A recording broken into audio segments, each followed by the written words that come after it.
Good morning. Okay, so today's daf is Yevamot Daf Samech.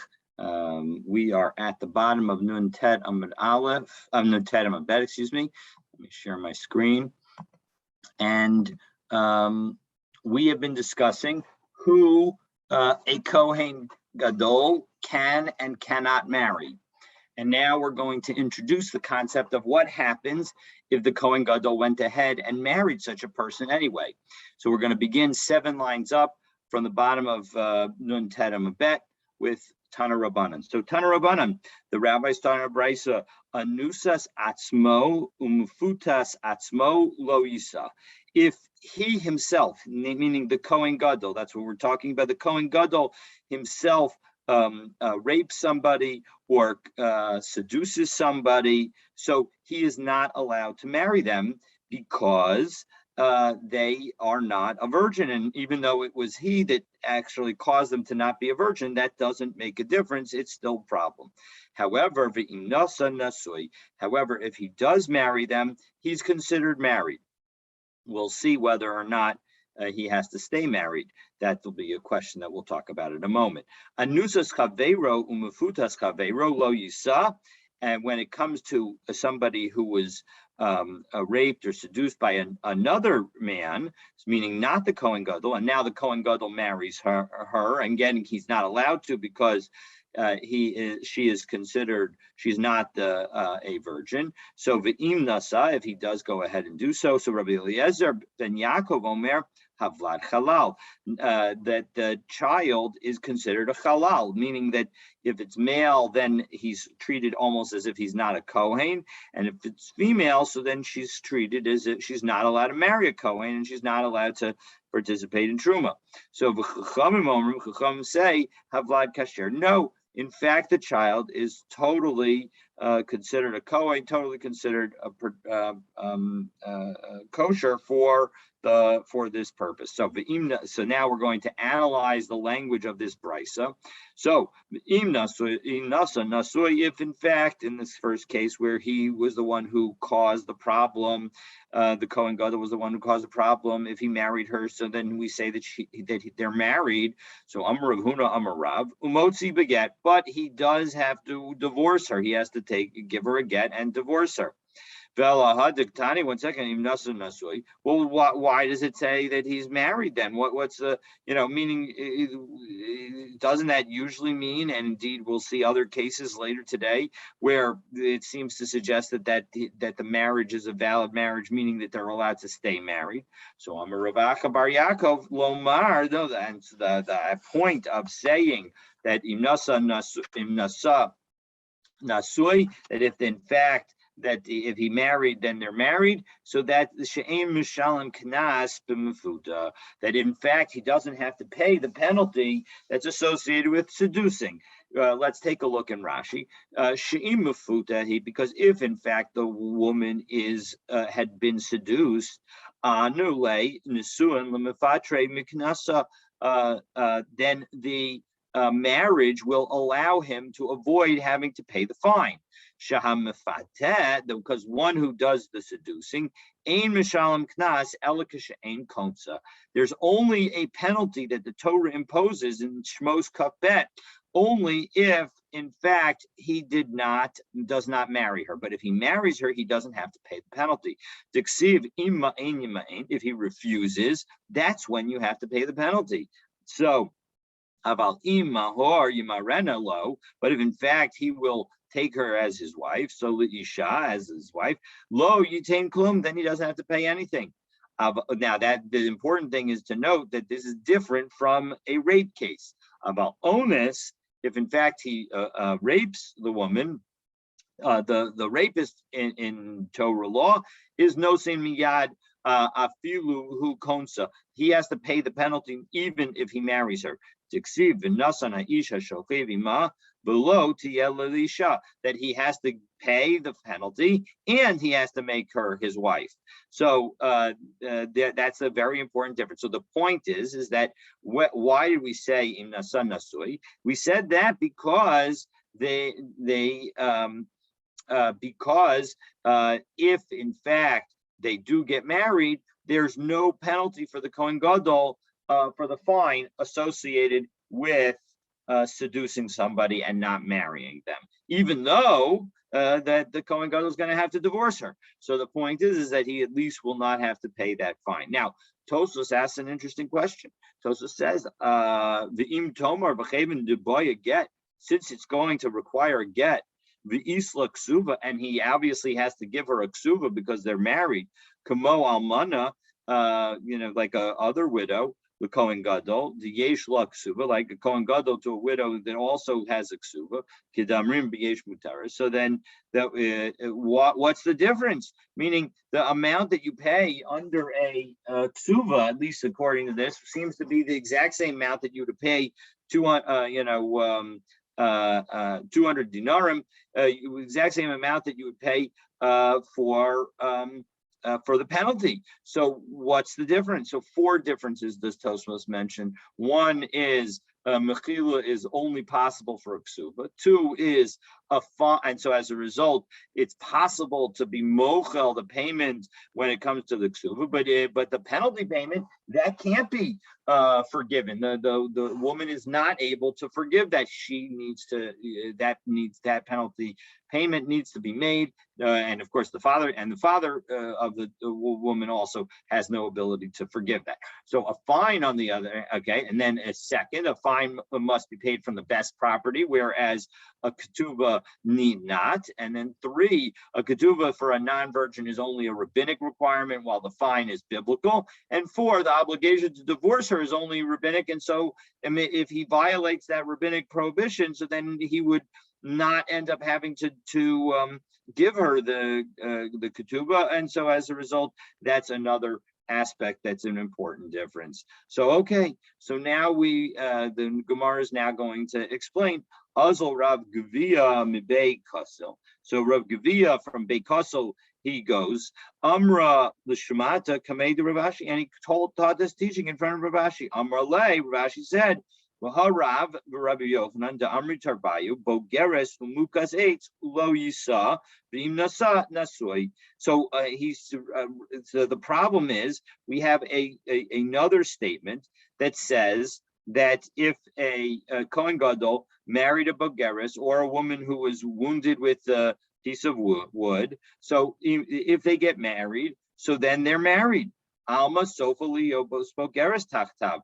Clearly, and they don't have to get divorced. So here we have a statement that here we have a statement that seems to suggest something different.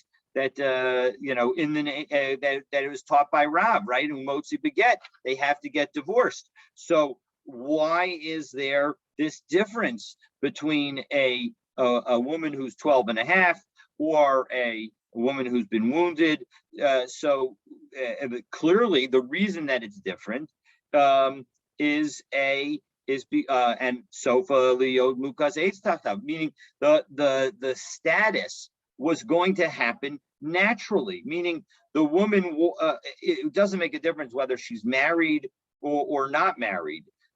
She will, if she's 12 now, in 6 months she will be 12 and a half, and she will be a bogeres. Similarly, as a woman ages and the hymen gets more ripped, so then she will be just like a mukas eitz. So there's no difference. Meaning, so why not say hachanami here too, right? Just sofa lios be'ula tachtav. Eventually, this woman was going to have marital relations with him. So therefore, shouldn't Rav allow them to stay married? So kasha. In fact, it is difficult why Rav would distinguish between these two cases. Now, of course, it doesn't say tiyuvta, so it's not like an absolute contradiction. But it seems like there are different possibilities as to how you can potentially understand this. And so, obviously, in the other situations, it's sort of happening, of itself, or and and so maybe that could be a difference, whereas here some action was taken, or one can view it as some sort of kanas on the Kohen Gadol, because he took an action in the case where they had marital relations beforehand, either via rape or seduction, and so as a result, that would be also a reason to distinguish. But in any event, now we take a look, continue with the second case of the brisa, right? The case of where somebody else did the rape or seduction. So anusas chaveru umufutas chaveru lo yisa. So again, we have this, the imnasa, Rabbi Eliezer ben Yaakov Omer havlad halal, v'chachamim Omer havlad kasher. So that's what we said. That was the end of the brisa. So Rav Huna Amar Rav halacha Rabbi Eliezer ben Yaakov. The halacha is like Rabbi Eliezer ben Yaakov. Amar Rav Gidol Amar Rav halacha Rabbi Eliezer ben Yaakov. That's what we say. Right. So the point is that the halacha is that the child is a halal. Ikadamri. Others say Amar Rav Huna Amar Rav. My time of the Rabbi Eliezer ben Yaakov. Savarla Rabbi Lazar. So other people say that no. What was said is that he holds like Rabbi Lazar. So now the problem is that if he holds like Rabbi Lazar, could it be that Rabbi Eliezer thinks like Rabbi Lazar? Well, Kaimalan Mishnah's Rabbi Eliezer ben Yaakov Kavanaki, that the teachings of Rabbi Eliezer ben Yaakov are a few. A kav is a smaller measure, vinaki, and they're pure, and so as a result, we always paskin like him, as we saw a few weeks ago, where there was a problem where we wanted to try, where everybody wanted to try to align their position with Rabbi Eliezer ben Yaakov. So to here, the halacha is like Rabbi Eliezer ben Yaakov, but the Ilu Baha Amar Rav Amram, but Rav Amram said, Ain halacha ka Rabbi Lazar, that the halacha is not like Rabbi Lazar, because again, remember Rabbi Lazar in our Mishnah said that an unmarried woman who had relations with we didn't say it was in. We cited this statement earlier in the Gemara that an unmarried woman who had marital relations with an unmarried man is considered a zona, and so that is why. So if she's in fact considered a zona, well, that would explain why the child would be considered a halal. So, but the problem is that Rav Amram says that the halacha is not like Rabbi Lazar. So in fact, Kasha, this is a difficulty. So, some people try to say that maybe the halacha like Rabbi Eliezer ben Yaakov is not always like Rabbi Eliezer ben Yaakov, particularly when you have a brisa.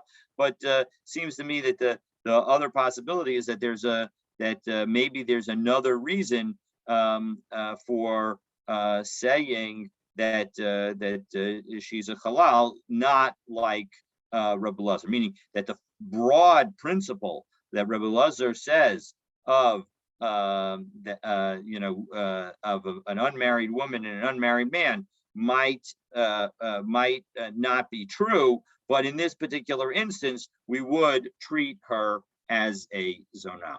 Okay, so Rav Ashi Amar. So now Rav Ashi. Now we go through an alternative explanation of Rabbi Eliezer ben Yaakov's argument with the Chachamim. So Rav Ashi Amar, the Yesh Chalom Machayve Ase Kemifudi. What they're really arguing about is, do we say that a halal comes out of a result of a positive commandment? Meaning we have a positive commandment that a Kohen Gadol needs to marry a basula, a virgin, and as a result of that, a non-virgin is prohibited.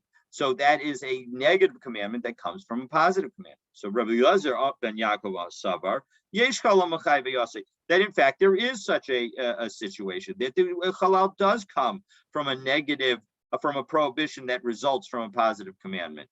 The Rabbanan Savri Ein Halal Machayve Ase, and the Rabbanan say that no, you don't have a halal from that. So my time of the Rabbi Eliezer ben Yaakov. So what's the basis of Rabbi Eliezer ben Yaakov's teaching? Diksiv Almana ugrusha v'chalala zona as elu lo yikach ki im besula. right? So the Torah tells us with respect to a Kohen Gadol that he's not allowed to marry a widow, a divorcee, a halala, and a zona. So those are the ones he's not allowed to marry. He can only marry a virgin. Lo chalel zaro be'amav. And then in the next pasuk it says that he shall not desecrate, i.e., yichalel, which is the same language as halal. So it's suggesting create a halal. He's not supposed to create a halal in his people. Akulu. So this refers to all the relations in the prior sentence. So a widow, a divorcee, a halala, a harlot, and any woman who's not a virgin, all of them would constitute something that would cause the Kohen Gadol to create a halal. So that's Rabbi Eliezer ben Yaakov's position. So V'Rabbanan, what do the rabbis say?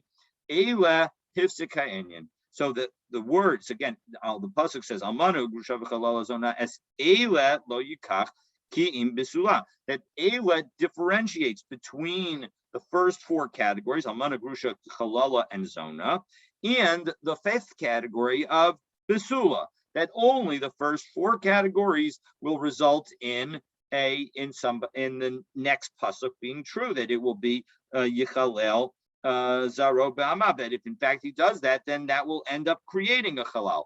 But the last category of ki'im bisula, that would not be. Now, of course, you might say, well, why don't we say the exact opposite?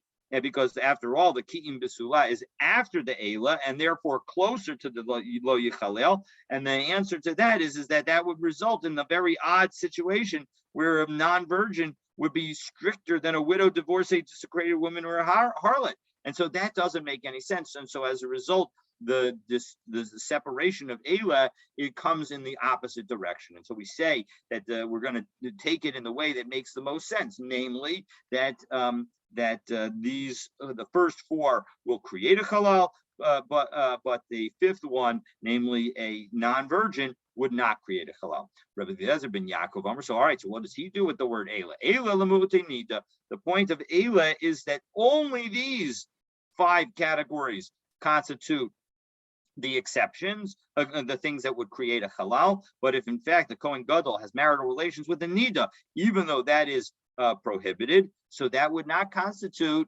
that would not cause the birth of a halal, even though it's prohibited.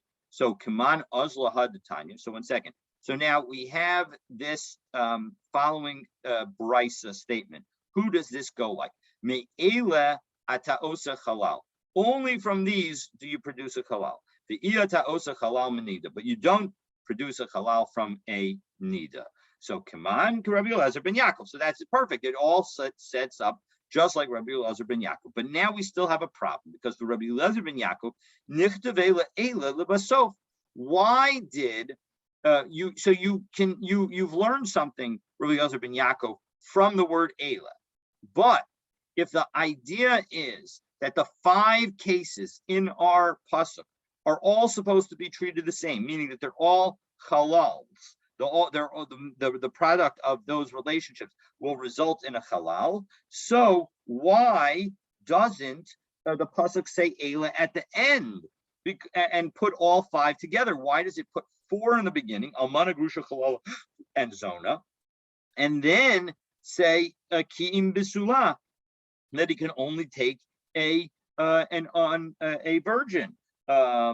So what is the purpose? How come Eila isn't all the way, at the end, or maybe I guess in the beginning, but at least not breaking up the five different categories? So kasha, it's in fact difficult. That seems to me that an answer to that would be that, of course, the fifth category is a positive, is the reverse of a positive commandment, meaning the positive commandment, and it actually says, right, only she can take a virgin. So as a result, it's to distinguish between the negatives, where it's an affirmative negative commandment, and the positive commandment from which we are learning a negative commandment. So that could be a potential answer. That's what occurs to me. In any event, so that is but despite all of these difficulties, because we've had a difficulty basically with both reasonings according to Rabbi Elazar ben Yaakov, whether we were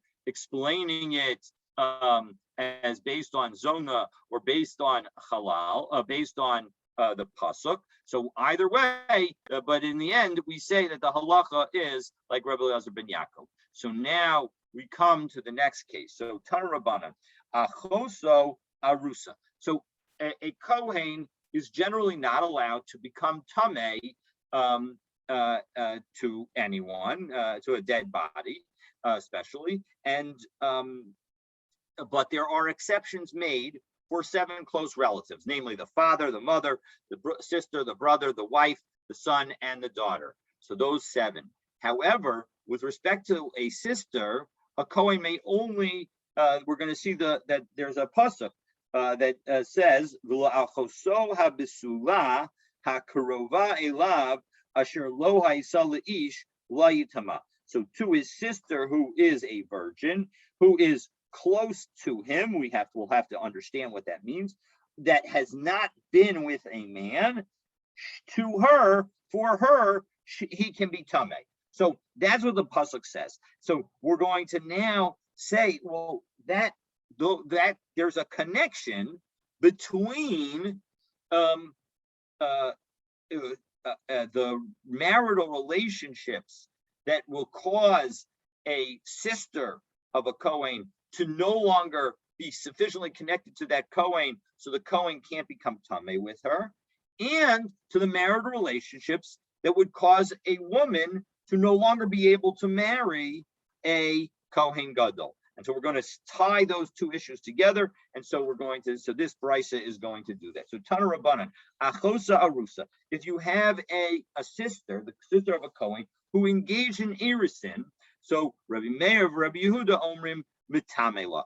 Rabbi Meir and Rabbi Yehuda say he can be, the Kohen, her brother, can become tamei for her when she dies, because because even though there is an Erisin, she has not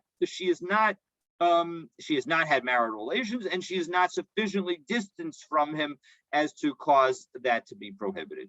Rabbi Yosef, Rabbi Shimon Omrim, Ein Mitamela. Rabbi Yosef and Rabbi Shimon say, no, I'm sorry, but once she has taken the step of Erisin, she's sufficiently married to somebody else, she's outside the immediate family for him, and now he can no longer become tamei for her.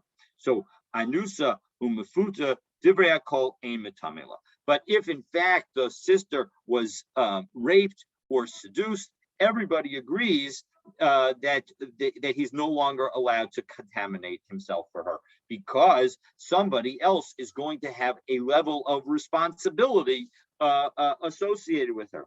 So in any event, so that's case number 2. So we had rule number 1 is we had the machlokas about a sister who's done Erisin. Rule number 2 is rape and seduction.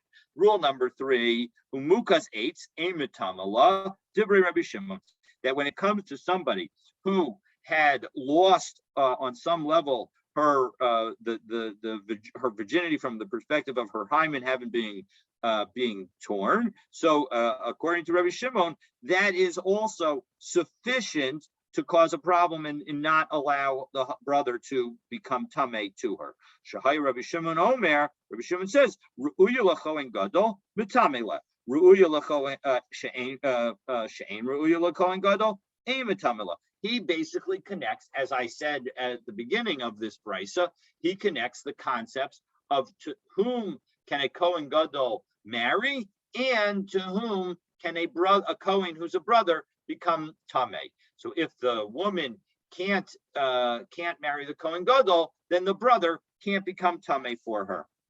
And then finally, the 4th case in this brisa, ubogeres mitamela divrei kol adam. Everybody agrees that when it comes to a bogeres, somebody who's turned 12 and a half, so the brother can become tamei for her, right? And Rashi explains about 1, 3, 5, 10, 15, about 18 lines up in the Rashi, divrei kol adam.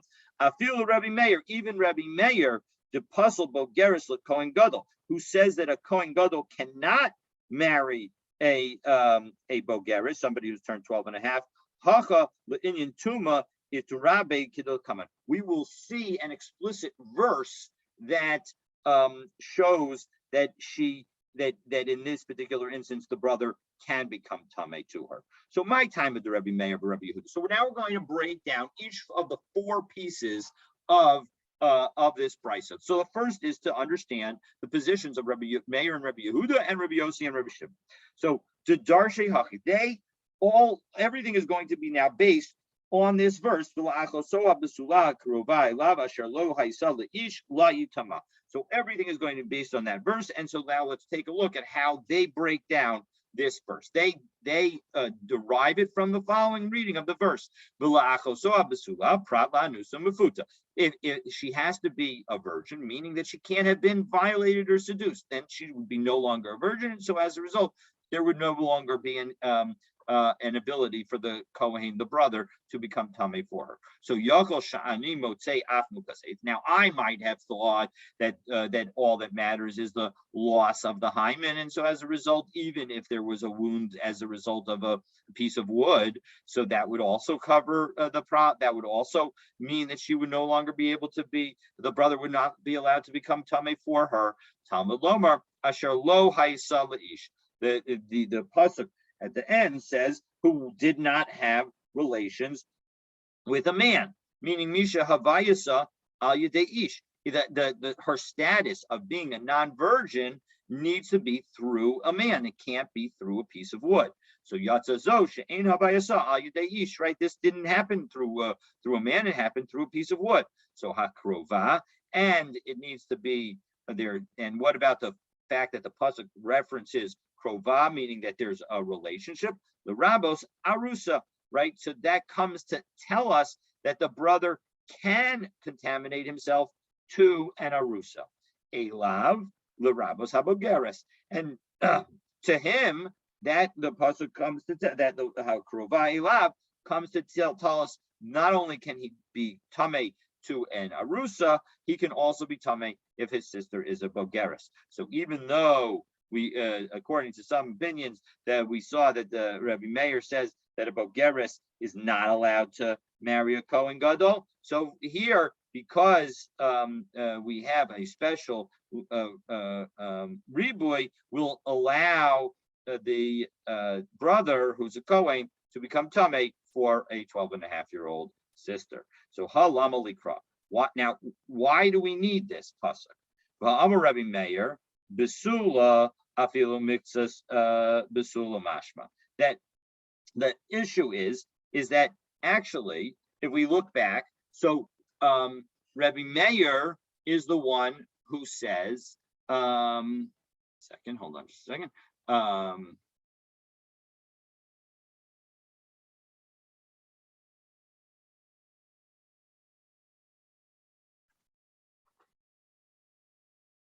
So Rebbe Meir says that the word besula means afilu mitzah besula mashma. It implies, right, and when we saw this, his derivation of the word besula yesterday, it included only somebody who was partially had partial virginity, and that meant that a bogeres would be fine. So as a result, a bogeres is covered by the reference to besula. The fact that it says la'achosoha besula, that shows that a bogeres should be allowed to. So why would you need a special riboy of the word elav in order to tell us that that the brother can become tamei for a bogeres?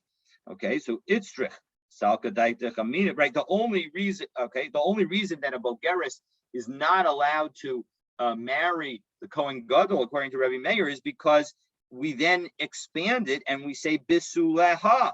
And so that's why he's not allowed to, the Kohen Gadol is not allowed to marry. But here it doesn't say bisuleha, it says habisula.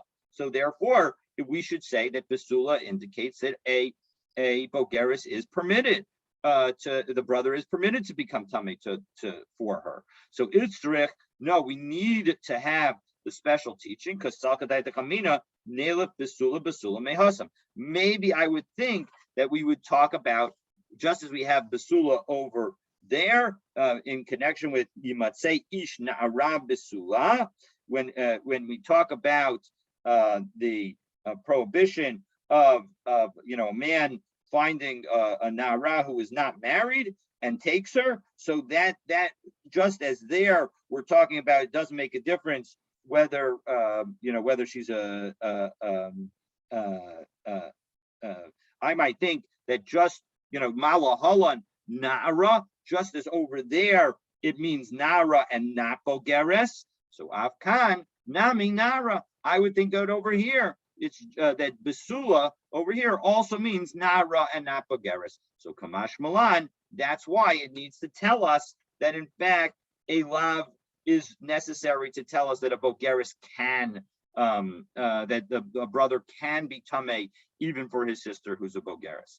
For Rabbi Yossi, Rabbi Shimon, my time. So what about Rabbi Yossi and Rabbi Shimon? Why did they say that the Kohen is not allowed to contaminate himself for the sister who's in Arusa? So Darshi Hachi, because they take a look at that same pasuk and they teach it the following way: right? As far as a sister who is a virgin, that tells us that it excludes anyone who has who's effectively hymen has been removed, whether they've been violated, seduced, or even wounded by wood. Asher lo haisa prat la arusa. Then, when it comes to asher lo haisa, that teaches us that it excludes a sister who died when she was only in Arusa. So even though she's still a virgin, we're going to also say that that is also excluded from the people that the Kohen can become tamei to, the brother can become tamei to. So hakrova l'rabot arusa sheniskarsha. However, a hakrova, when it talks about how he can, the brother can become tamei for the sister to whom he's close, it's referring to an arusa where they divorced. And so as a result, she was not married when she died. And now as a result, and of course, she did not have marital relations because she was only in Arusa, not in Nesua. And so as a result, he's allowed to become tamei for her. Elav l'rabos as a Bogeres. And just like we saw for Rabbi Meir and for Rabbi Yehuda, so too for Rabbi Yossi and Rabbi Shimon, Elav tells us that a Bogeres is okay. So now we're going to analyze this from the perspective of Rabbi Yossi and Rabbi Shimon. So hakrova l'rabos arusa shenisgarsha. So we said that the krova comes to include an arusa who was then divorced. So now we're going to ask the question as we turn to Samach Amabet. V'ha'amar Rabbi Shimon, 1 second, Rabbi Shimon taught the following in a brisa. In fact, in our same brisa, we said that when a woman is fit for marriage to a Kohen Gadol, so that's when the brother is allowed to become tamei to her. She'ein ruyula Kohen Gadol, ein metamei la. And if he's not permitted, well, then you can't become tamei for her. So why doesn't Rabbi Shimon forbid a Kohen to contaminate himself to his divorced sister? After all, she's divorced. And so as a result, Kohen Gadol can't marry her. So how could you say that Krova comes to tell us that an Arusa who was divorced and then dies, he's allowed to become tamei for her? Well, Shiny Hassam, the Rabbi Rachmana Krova. No, that you're missing the whole point. Yes, in fact, there is a general principle that the brother can only become tamei to a woman who would be permitted to marry to a Kohen Gadol, but that only applies when we don't have a special teaching about that category. If, in fact, we have a special teaching about that category from our pasuk, well, then that pasuk's rule will override the general principle of a brother can only contaminate himself to somebody who a Kohen Gadol can marry. Well, 1 second. Ihachi mukas eight nami Rabbi. So 1 second. Why don't we also say that a woman who's been wounded by wood and so she's never had marital relations, why don't we say that that woman is also included in krova? Why not have her be included as well? Krova achas v'lo shtayim. No, krova is singular, and so it can only include one additional category, not two. So Umara Isa. So why'd you see that it said that you thought it made sense to include the category of a woman who got who did Erisin and then was divorced and then died? Why not say that it applies to the Mukas 8 situation? Because there's a difference. In one case, there was an actual action that took place on her body. Her body actually changed its state. But when it comes to a woman who was who did Erisin and then divorced and then died, nothing changed on her body. Yes, she was for one moment had Erisin done to her, but the point is that she had no physical changes as a result. And so therefore, we will not, the first thing that we will try to add is something where there was no physical change. Okay, the Rebbe Yossi, Midishavke Labar Zuge. Now, we saw that Rebbe Yossi did not agree with the Mukas 8's position, right? Because the third teaching in this brisa was only Rebbe Shimon, whereas Rebbe Yossi and Rebbe Shimon agreed with respect to the Erisin, that the brother cannot become tamei for her. They disagreed with respect to the wounded by wood, because Midishavke Labar Zuge Miklal to Bemukas 8's Karebi Meir Sfirulite. It must be that Rebbe Yossi must be thinking that, like Rebbe Meir, who allows the brother to contaminate himself to a sister who was injured through wood, who lost her hymen as a result of wood. So Manalai. So 1 second, how do we, how did Rebbe Yossi know this? Milo Haisa Ish, because he learns it from the very end, right? Just as, in fact, I believe Rebbe Meir learned it, right? Rebbe Meir, we saw earlier, had learned Lo Haisa Ish, right? Right? Misha Havayasa Ayadei Ish Yatzazo, meaning not wood. She'in Havayasa Ayadei Ish. So that same thing is also works here. Well, 1 second. Pikte. 1 second. But Rebbe Yossi and Rebbe Shimon used Lo Haisa Ish for another purpose. Right? They said they had Lo Haisa Ish for something else, specifically to exclude Erisin, right? They said that that's the basis to exclude Erisin. So therefore, that was their main teaching. Well, chad milo haisa nasa b'chad mi'ish. So no, there are actually two teachings that could become from those words of lo haisa leish. Because first it could have just said leish, that it was to a man, but the fact that it says lo haisa leish, that tells us that even an Erisin. So it's not just so we get two teachings. The ish tells us that it's got to be a man that caused her to lose her virginity and not a piece of wood.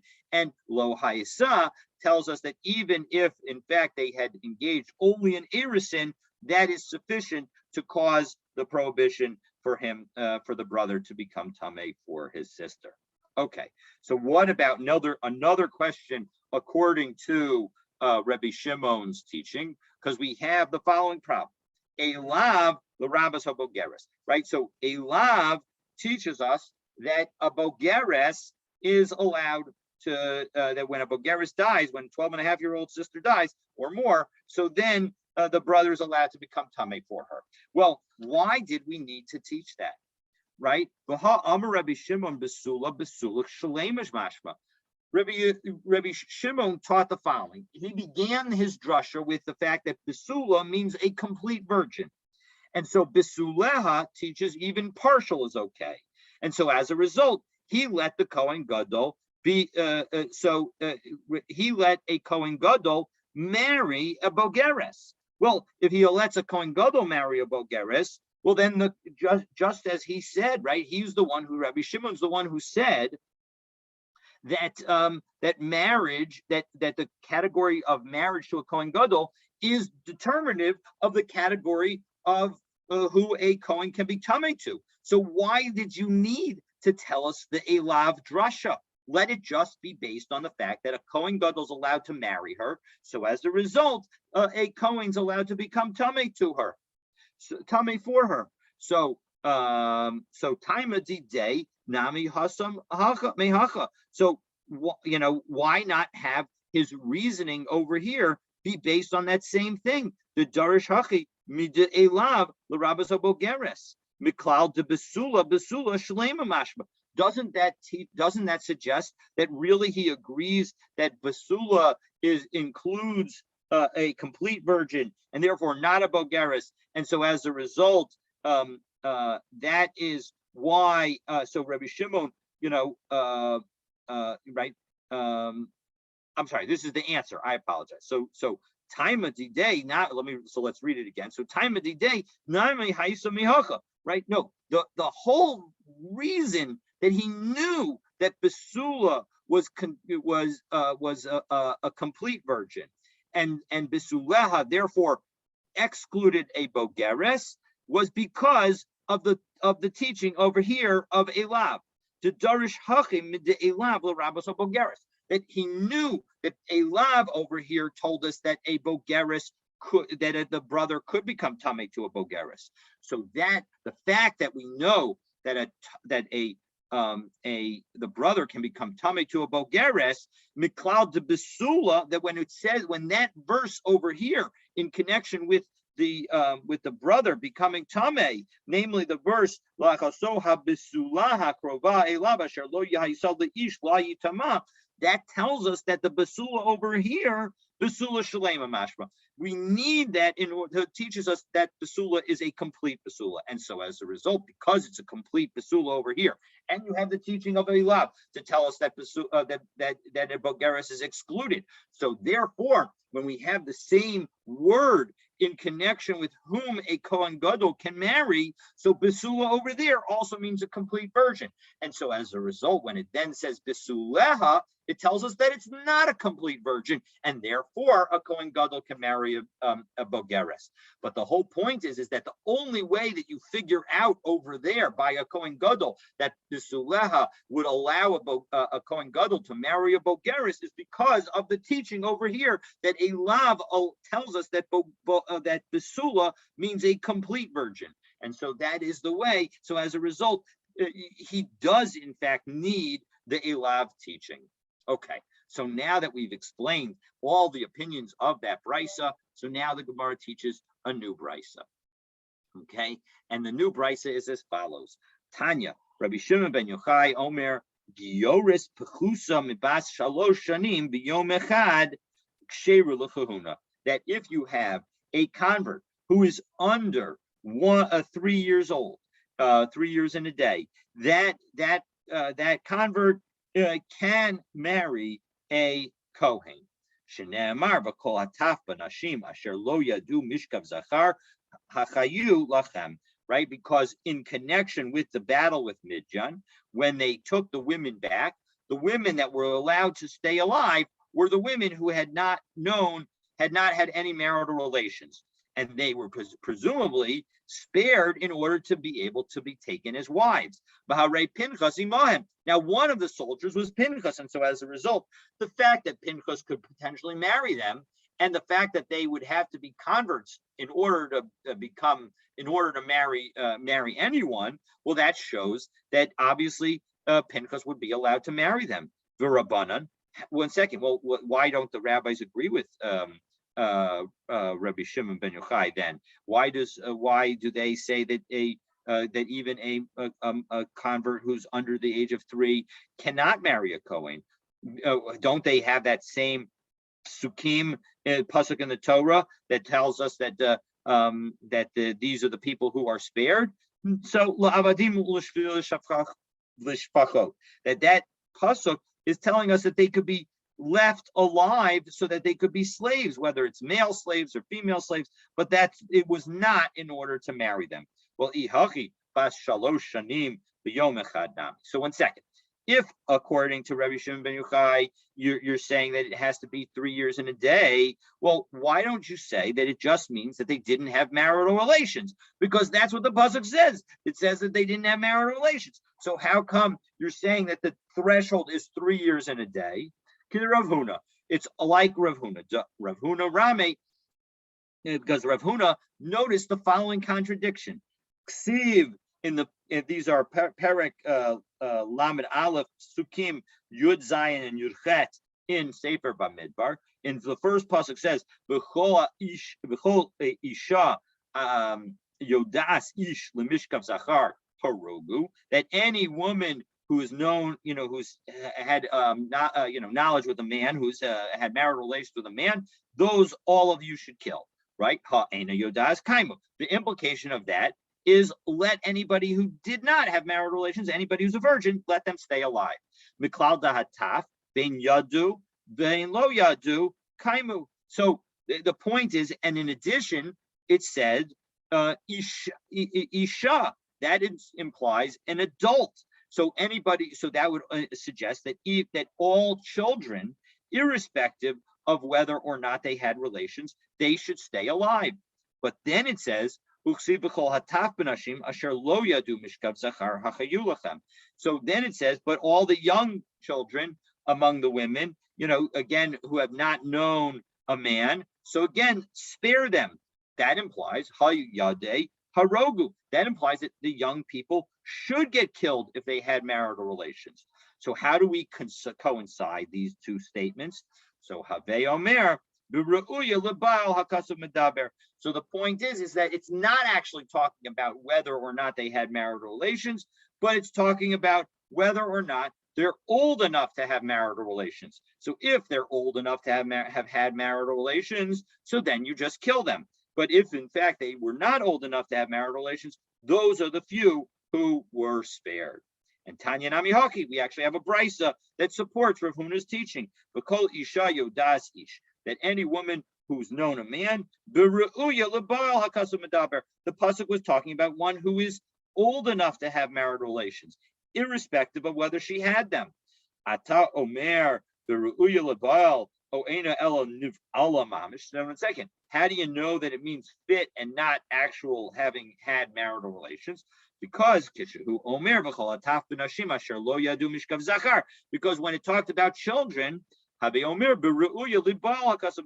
got to say that the pasuk is talking about those who were of age to have marital relations, and not whether or not they had marital relations. So, well, 1 second. The good question is, how did they know who was old enough and who wasn't old enough? So, Amar Rav Chana bar Bizna, Amar Rabbi Shimon ben Chasida, Amar Rav Shimon Chasida. So they said, "Heavy room lifnei hatzitz." So the tzitz was the forehead cover, the crown was like the strap that was on the forehead of the Kohen Gadol that said Kodesh Lashem, and everybody would pass presumably before the Kohen Gadol wearing the tzitz. The kol shepaneh morikos biyadua shehi ru'uya libal, and anybody who their face turned a yellowish green, that was somebody who was fit for marital relations. And kol she'ein paneh morikos, and anybody who didn't turn that kind of yellowish green, so biyadua she'ein ru'uya libal, that person would not have been old enough to have marital relations. So Amar Rav Nachman, Siman la'aveira hidrokan, that this kind of level of skin coloring is a sign of a sense of sin, and so as a result, that is, the point is that there's a physical manifestation to our sins. So kayotze b'davar atomer, and similarly, we have the following. So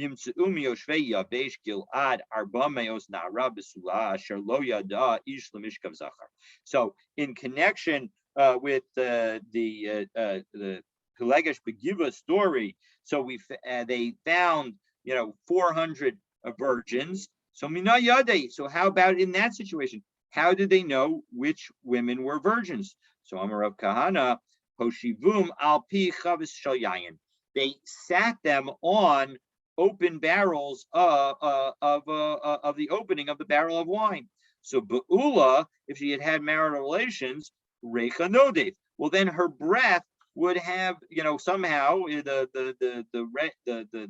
odor of the wine would pass through her all the way from her bottom to her top. So so that would indicate it. But if a Bezula, if she was a virgin, well then ein recha no Dave. Then she would not have that kind of smell on her breath. Well, 1 second. Why are you using a different methodology? So Amar of Kahana braid the Rav Nasan l'ratzon lahem ksiv, that when with respect to the tzitz, it says that it's the purpose of it is for your good. So l'ratzon v'lo l'faranos. Here, this was in the middle of a terrible incident of Pelegish Begiva. This is part of the retribution. This is not a good thing. So well, 1 second. The Midjan situation wasn't a good thing either. We had sin with the Midjanites and we were killing them. So why is that good? So Amar Rav Ashi lahem ksiv. No. The question is it good for you, the Jewish people? Lahem l'ratzon v'lo l'faranos. For when it comes to you, it can be either for good. It can only be for good and not for bad. But lo the kochavim afilu l'faranos. So when it comes to non-Jews, so then it doesn't have to be only for good. It could actually also be for bad. So now let's see what the halacha is. So Amar Rabbi Yaakov bar Idi Amar Rabbi Yoshua ben Levi halacha Rabbi Shimon ben Yochai. The halacha is like Rabbi Shimon ben Yochai. So Amar le Rabbi Zera le Rabbi Yaakov bar Idi beferish mialach o miklala shmialach. When you heard this teaching, was this teaching explicit or did you infer it? So my klala, what would be the inference? So the Amar Rabbi Yoshua ben Levi, because Rabbi Yoshua ben Levi said the following: Yir achas haisa be'eretz Yisrael shekara leha ar v'shiger Rabbi Rumanus uvadika, that there was a city in Eretz Yisrael where it was unclear whether or not the people in that were legitimate. Were they actually kosher Jews or not? And Rebbe sent Rav Rumanus to check it out. Umatzah bas kioris pechusa mibas shalosh shanim b'yom echad. And he found that there was a woman who had converted when she was younger than 3 years in a day. And so v'chshira Rebbe l'chuhuna. And Rebbe said, okay, she can marry even a Kohen. And so this descendant can even marry a Kohen, meaning that they are considered kosher. So why would that be important? Well, the point is that this is clearly a b'di'evid case. So it doesn't necessarily mean that it would be kosher lichatchila. But we do see that, again, that would be the evidence that Rabbi Yoshua ben Levi, again, seemed to be saying that the halacha is like Rabbi Shimon ben Yochai. So Amar Lei, but Rabbi Yaakov bar Idi responds, Beferish Shmieli, I actually heard it explicitly. So you don't have to worry that it was just an inference. So 1 second, what's wrong if it was an inference? So Dilma Shiny Hassam, the insiv. Again, as I said, that there, because they had already married, we'll allow them to stay married. Daha Rav Rabbi Yochanan, the Amritar Bayu, Bogeres Mugas Eitz, Lo Yisa, the Im Nasa, Nasui. When it came to a Bogeres and somebody who was wounded by wood, so if they married, so then in fact she's married. And so, well, now 1 second, you're trying to say that that trying to learn by derivation would be a problem because maybe it's all b'di'evid, but the b'di'evid case that you're citing is about a bogeres and somebody who was wounded by wood. And hachi hashta, that's different. Bishlama hasam, over there, maybe the reason that they would be allowed b'di'evid to stay married, sofalios bogeres tachtav, sofalios be'ula tachtav. Eventually, the man is going to have relations with the woman. And so as a result, and she's going to become 12 and a half years old. She's going to mature just with the passage of time. So maybe that's why that they'll allow those situations to stay married. But the reason that we don't allow a convert to marry a Kohen is because we're worried that she is considered a zona. But that category, she's never going to become a zona by staying married to him. It's not as if that would be the category that would eventually apply. And so as a result, even if we were to just have the teaching of Rabbi Yeshua ben Levi about that town where the Rebbe declared that everybody would be fit for the kahuna, so that suggests that in fact an inference would be okay, that this does show that the halacha is like Rabbi Shimon ben Yochai, because and as a result, if a convert converted at an age below 3 years and a day, so then that convert can marry a Kohen.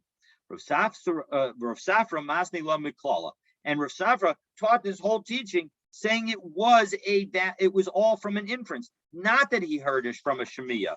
That right earlier we said the Ferish Shmiyali, but now we're saying that what Rabbi Yaakov Bar Idi said. But now Rav Safra is saying that in fact Rabbi Yaakov Bar Idi learned it from an inference.